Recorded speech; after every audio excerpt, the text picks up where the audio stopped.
Hey everyone, this is ToxicTuna, and today we are going to be playing the Beginner's Guide. This is a game that was recommended to me by you guys. It looks like a really interesting game, if you could really call it a game. It's got like a really different kind of tone to it. It's more like a story, I guess, more than a game. I didn't read too much into it. I watched the trailer on Steam.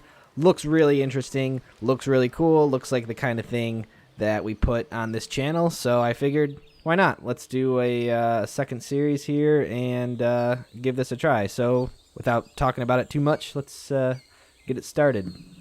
I'm a beginner, so I could always use a guide to help me along the way. Please make sure your audio is on. Yes, I did that. Thank you very much. WASD and a mouse. Okay. I actually typically go for controllers, so Hi good there. to know. Hi. Thank you very much for playing the Beginner's Guide. Yeah, you're welcome. My name is Davey Wreden. I wrote the Stanley Parable, and while that game tells a pretty absurd story, today I'm going to tell you about a series of events that happened between 2008 and 2011. We're going to look at the games made by a friend of mine named Coda. Now these games mean a lot to me. I met Koda in early 2009 at a time when I was really struggling with some personal stuff, and his work pointed me in a very powerful direction. I found it to be a good reference point for the kinds of creative works that I wanted to make. So just to start you off, this is, I think, the first game he ever made. Oh. It's a level for Counter-Strike. Oh. You can walk around here, by the way. And mostly it's just Coda learning the basics of building a 3D environment. But what I like is that even though he starts from the simple aesthetic of a desert town, he then scatters these colorful abstract blobs and impossible floating crates around the level. And of course, it destroys the illusion that this actually is a desert town, and instead this level becomes a kind of calling card from its creator. It's like a reminder that this video game was constructed by a real person. And it kind of makes you wonder, what was going through his head as he was building this?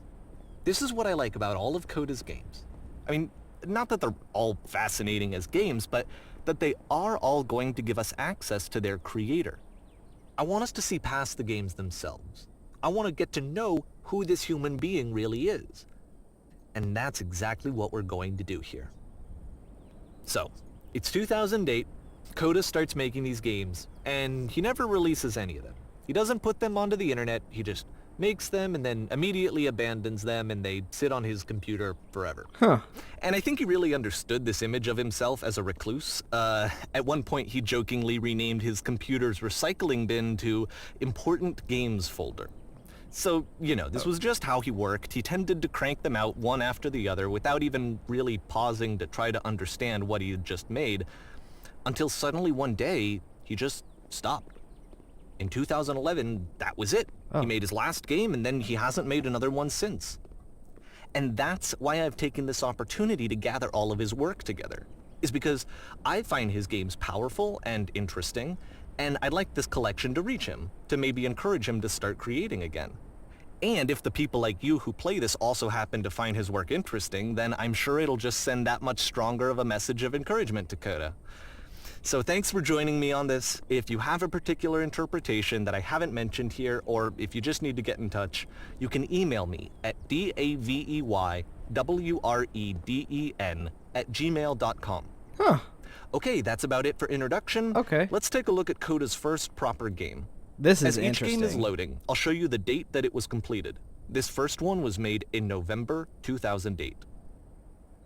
Wow, okay, this is not what I was expecting, and this is a lot different. So we're going to be going through all of his friends' video games that he never published.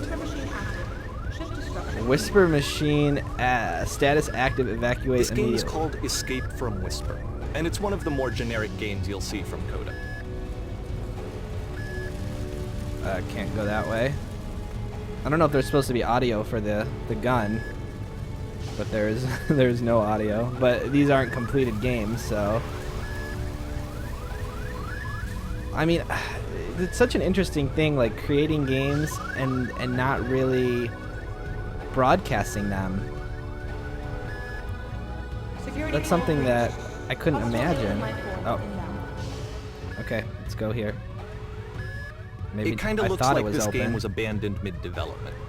For instance, you have this gun, which you'd think would indicate that there are supposed to be monsters or enemies somewhere. Yeah, But then really. clearly there are no enemies anywhere. You can't even reload the gun when you run out of bullets. Oh yeah. But ultimately we don't really know. Maybe Coda thought that actually it was complete the way that it is. I doubt that. And I think that we should talk about his games for what they are, rather than for what they're not. Enemy force neutralized. Oh, okay. Begin ship evacuation. Let's go in here. Oh, look at space. I love how you can see the bottom of the universe from this room. Let's see the bottom of the... Oh, that's cool. That's funny. I don't understand why he would think that this game would be complete. I mean, obviously the guy knows that it's not complete. But it's interesting. I don't know what the whisper machine is. Oh, okay. A maze? Apparently this space station has a labyrinth on it. What? Sure, I don't know. There's really no reason for it that I've ever been able to discern, so in the interest of time, I'm just gonna skip you on past it. Okay. Thank you for that. Wonder if we can, like, go back and try Or to if solve you'd really like to solve the labyrinth, you're welcome to do that too. No, I actually would not. I just wasn't sure if he would let me do it. It's weird. You got, like, 2 commentators going right now, I guess. Okay, this is the part that's interesting. Okay. The game has this narrative about the whisper machine and how it has to be turned off, and then you get to the engine room. Okay. Hey, you there, in the engine room. This is the engine You room? could save us all. That beam is powering the whisper machine. We could disrupt it by introducing a great enough heat signature. Huh. If your body could stop the beam. Oh. It's so much to ask, but for all of our lives, would you do it? Could you give yourself? Why does it gotta be me? Okay, so this guy has, like, a very interesting way of thinking. This Coda guy. Oh. I am Let dead. me pause here for a second. Okay. What you just experienced, stepping into the beam and then dying, is probably what Coda had initially intended when he was developing this level. So that's not... But when he first compiles and plays it, something goes wrong. There's a bug somewhere. Hmm. And this is what happens instead. What happens? Oh, okay. We gotta do it again. Suck me up, beam. Oh. What the fuck? Oh my god, it really did. What the hell? Oh, that's so cool. Wow, that is huge, The that beam maze. causes you to start floating. Yeah, we can see the bottom And of this the is an universe. important moment for him. Because yes, this is technically a glitch, Wow. but Coda identifies something human about it. Like how small it makes you feel in the face of this larger chaotic system. Or this floating could be the afterlife, a peaceful place, juxtaposed against all of the hysteria that you've just had to traverse. I don't even know. I have no idea what he was thinking, but what's clear is that after making this, something lodges itself in his brain. He wants to do more of these really weird and experimental designs. Huh. So he stops work on this and moves on to a stream of tiny little games that go in all sorts of directions. Let's go ahead and take a look at the first game he made after leaving this one behind. Okay. This Coda guy is really, really interesting.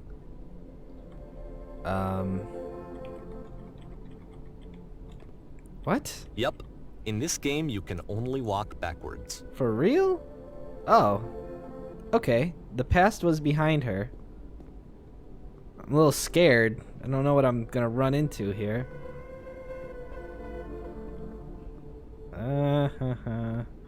I just go backwards. Which reminds me of that, oops. Oh, shit. So it's a short and relatively minimalist experiment combining motion and narrative. It is less Why does advanced the than the future keep previous game, but changing? actually it seems to be more focused, more complete. Coda's trying to give it a unique voice rather than simply basing it on a pre-existing trope. It reminds me of that old screensaver where it would have the bricks, like creating a maze, I think. When she stops and looks, it becomes clearer. This is really cool. But if the future is always behind her, is Coda a girl? Will she find the strength? Did he say he? I don't know. To confront it? It's a short little thought, it says what it wants to say, and then it ends. Okay. Didn't need anything more than that. Okay. which to me is why it works, because it gets out quick. Okay, next one. So Coda is a deep thinker. This game is about Coda. I think he is a guy, but it's just he addressed it as a girl. You are now entering... hopefully nothing that's going to jump out at me and make me scared, because I just want this to be... And that's it. Okay. Okay, the meaning of this game won't be clear just yet. Please be patient with me for a few more games, and I promise you'll see what makes it interesting. I'll trust you. I believe in you, because otherwise I'll be very confused. Oftentimes, Nonsense in Coda would nearly every put bizarre direction. titles like this one at the start of his games. Okay. Oh. I wish I'd known him at the time that he was making these early games. He would really only talk to me about his work as he was making it. Once he stopped work on a game, like, that was it. It was dead to him. And I don't agree with that at all, but what are you gonna do? Yeah. I know it's tempting, but there's actually nothing over here. Sorry. Oh, okay. All right, we'll loop around.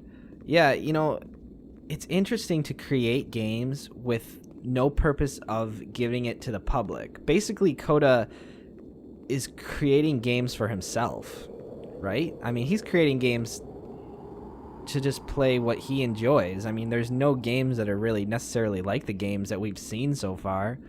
I mean, they're short, but I mean, have you ever played a game where you walk backwards, or, you know, the whisper machine thing? I mean, that's kind of done. Why am I slowing down?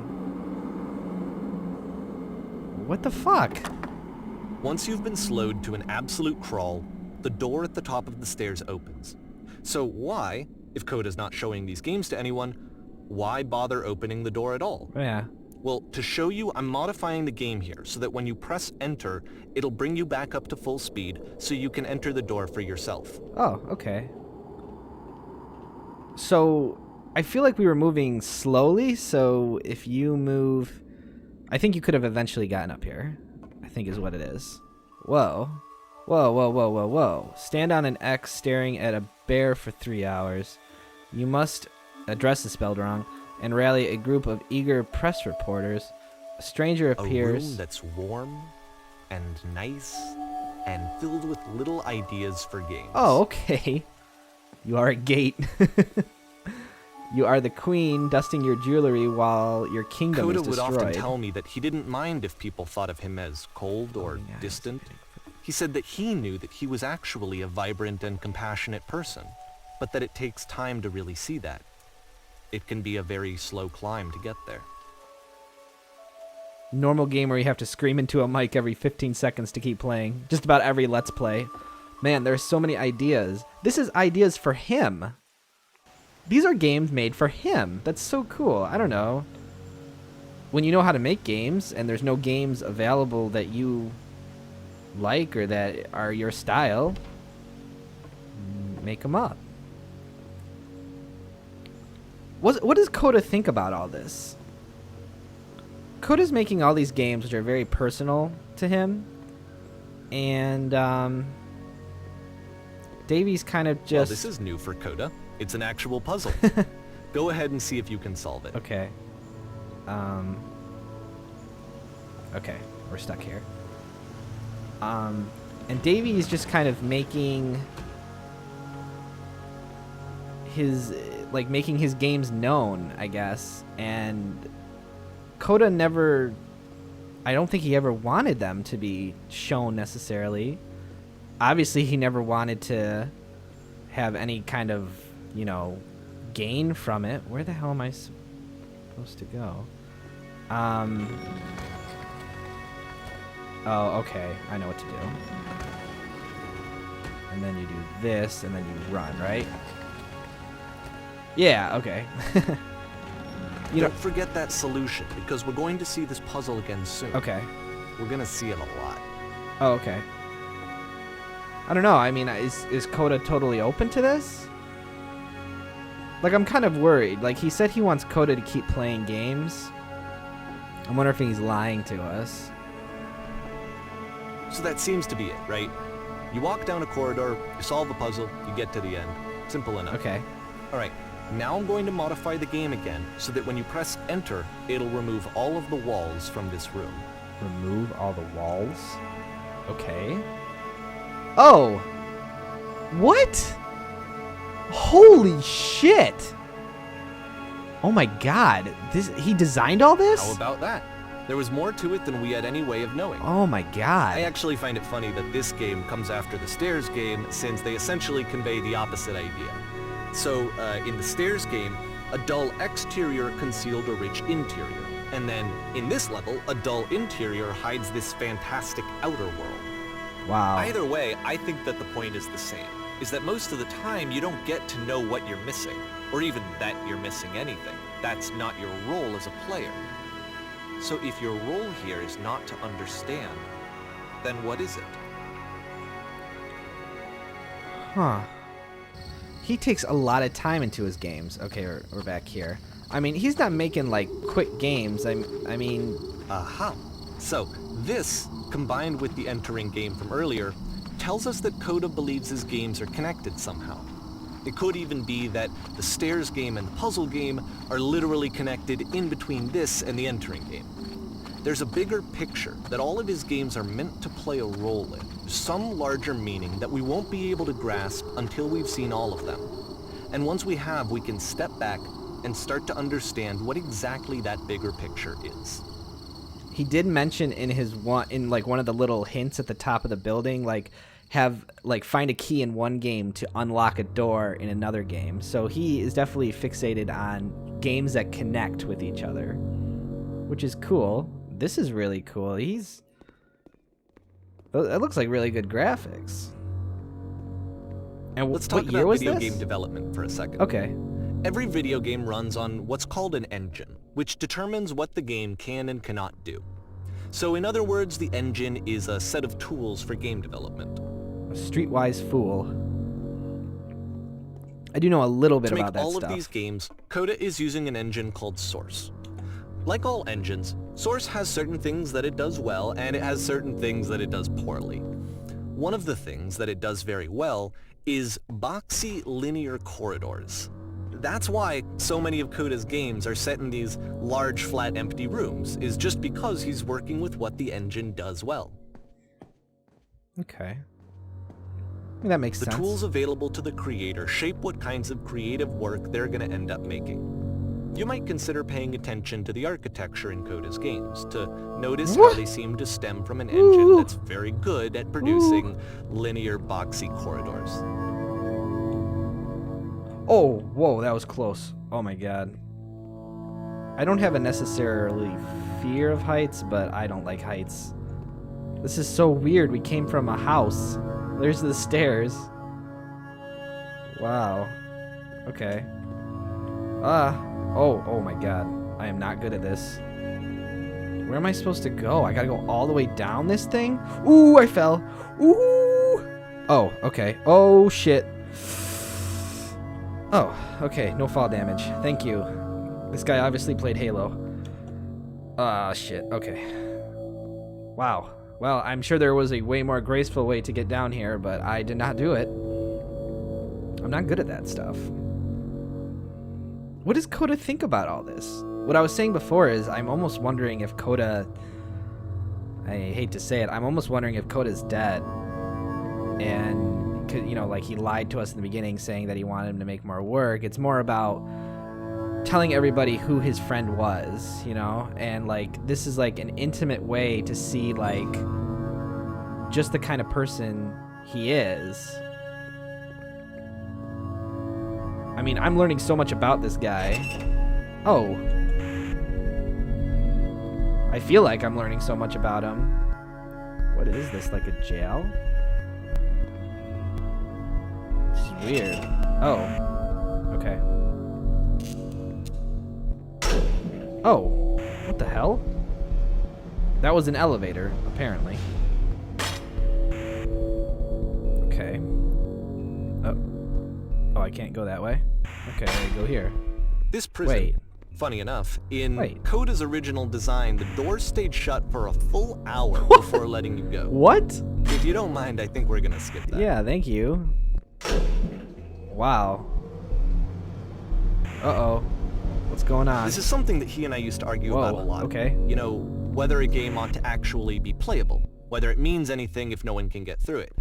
And I would always defend that, all this work goes into the game, why not make it playable and accessible? Right. And so we just got into heated arguments over it, and there was one time that after one of these conversations, he went home, and a day or two later, he sent me a zip file entitled Playable Games. Okay. That was full of hundreds of individual games, each of which was just an empty box that you walked around in and nothing else. Believe me, I played every single one of those just to find out if there was like a gag hidden somewhere. There wasn't. There wasn't. He actually played through all of them. So Davey really likes Coda. He really appreciates him for the way he thinks, because he thinks very, very uniquely, but I can kind of understand the way he thinks. I think he pours a lot into his games, and it's more of an extension of himself. And that's really cool. He just works so hard on this, and he makes such interesting games. It's so sad that nobody else has been able to see them. It's the puzzle again, with the exact same solution as the last time. Well, I happen to remember that, so that works. Wait, no, I forgot to press. Never mind. Forgot about that part. There's still no clear indication of what makes this puzzle so special that Koda is going to return to it over and over. But I promise I'll share with you my interpretation very shortly. Okay. This is wild. I find it interesting that he uses like a prison. He might be kind of describing his emotions. Oh, okay. I guess we'll see. Listen, listen, listen. Speak. You there, did you come from up above? Here, Koda begins using a kind of dialogue system that he fashioned out of the engine's chat capabilities. Use the 1, 2, 3 buttons on your keyboard to respond. Okay, what was up there? Yes, there was a world stamped with whiteness, an enormous prison, colored floating blocks.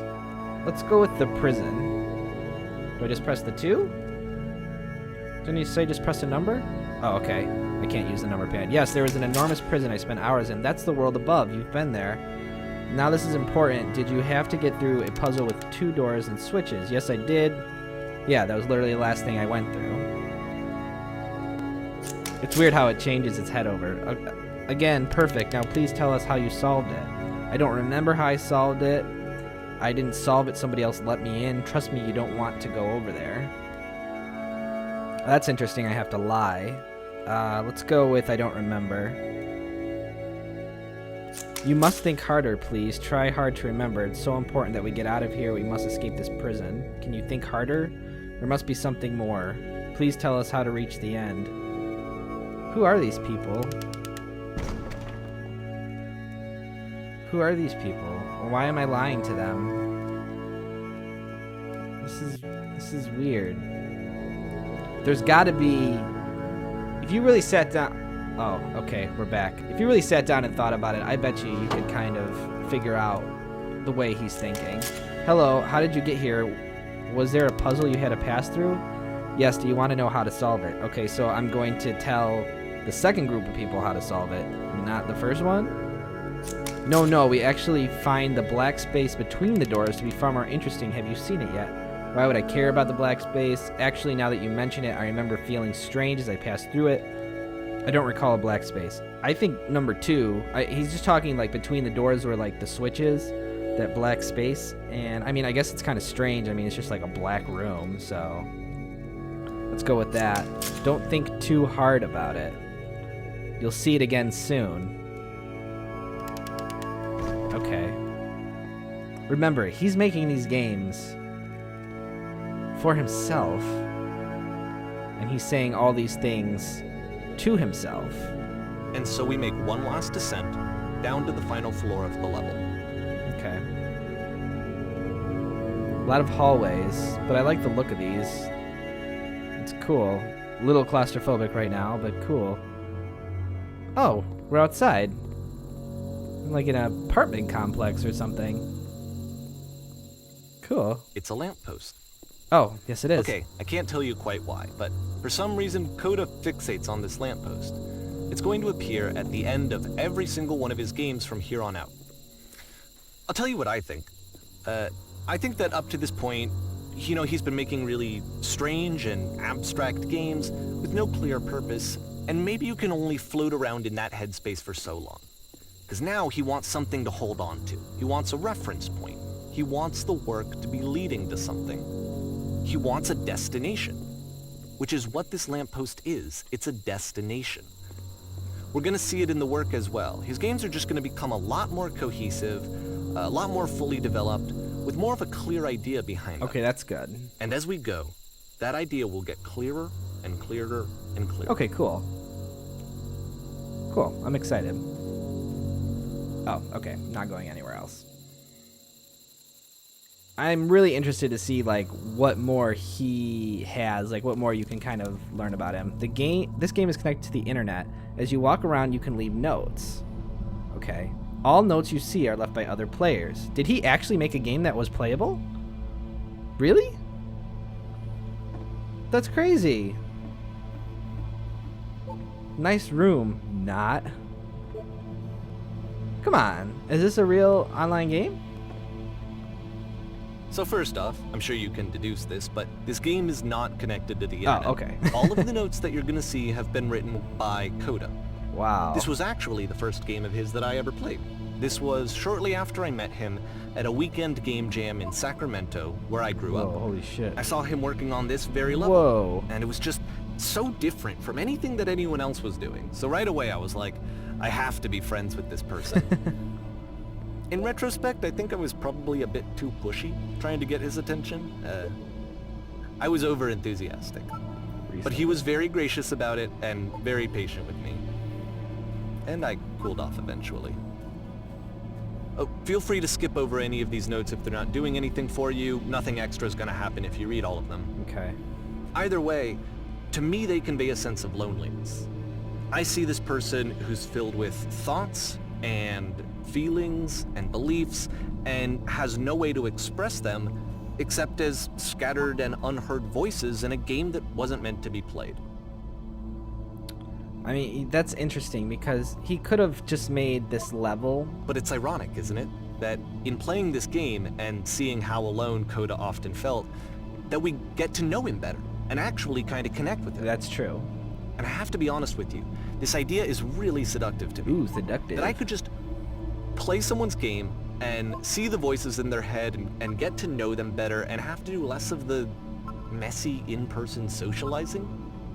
I could just get to know you through your work. I think this is why I always liked Koda's games so much, is because it felt like they let me have that connection. I felt as though he was inviting me personally into his world. And then I feel less lonely too. I'm king of the world. Yeah, I was just gonna say, like, he could have just made this game and not had any of these notes.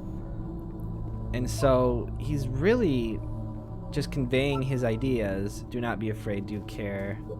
I just saw a flying penguin. Let me tell you, it was the most majestic thing I've ever seen. I don't feel like living because nothing will ever be as majestic as that. I never want to see again if nothing will ever be that beautiful again. I am crying now and plan on ripping my eyes out. I must go now to do that. Wow, okay. That was a long one. I'm not going to read all of these. There's a lot, but maybe I'll just randomly pick a few. Boring. He's making fun of his own work in some of these. Just like, oh, this is nice. Not, hey guys, just looking for someone to talk with. Aww. You really do. You learn so much about him. I feel like I know him. Also, badass name. Koda. Is that his real name? Like, he works with game codes, and his name is Koda? Like, damn, my parents were never that cool. There's nothing here. Go back. Don't listen to that guy. Free t-shirt! Woo! Someday I will meet the person who made this. Open sesame. No, that's not opening. I almost would think that a game like this would be kind of cool. But I mean, I guess this is like what a forum is, right? People just randomly posting things. Not very crowded here. Wow, okay, big painting. This place is huge. Can we cross that? What does this say? Take my hand, let's jump together. Okay. Oh, nope. Can't jump. Can't do it. I'm sorry. I was not meant to do this. I was not meant to die today. Please don't talk. Be that way. Okay. I mean, he's done all of this. He's created all of this. Did he? He put that note in the beginning that it's connected to the internet, so I would almost guess that he had the intention of showing this to people. But if he did, then he could have just done it, but he never did. He'd rather just, I don't know. But he did show it to Davey, which is something. Wow. I don't really like abstract art, but it's pretty. Devil Tower Star. Let's look at this half one. He was himself the most horrible creature he could imagine. Well, I'm here now. Yeah, we're all here now. If you find two that are really close together, sometimes they're like talking to themselves or having their own little blip conversation. At the end of this level, we're going to see the puzzle again. And here, I'll tell you what I think the puzzle means. Okay. Each of these games represents an idea that was on Koda's mind at the time that he was making it. And the puzzle is a way of closing the door on a previous chapter of his life before moving on to the next one.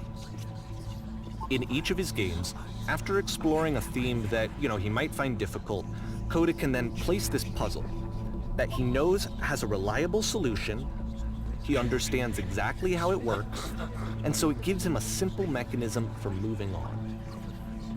Hearing noises. Okay, so it's the same puzzle again. Does this puzzle have a solution? Oh my god, I have been here for literally an hour. Shit, how do you solve it? This doesn't make sense. The second door won't open. And because there's this dark area between the doors, a space between spaces, before you move on, you get to pause.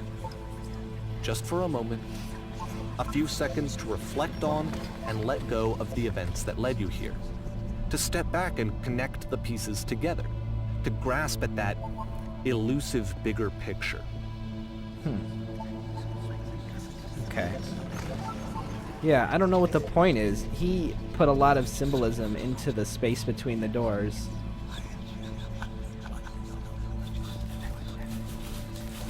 What is that noise?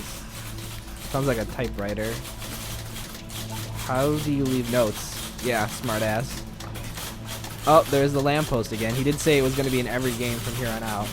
What the hell? Those things look like a face, like a creepy face. Are you there? Please say something. It can be anything. I just need you to say something. Talk to me, please. Why are you having so much difficulty talking? Speak.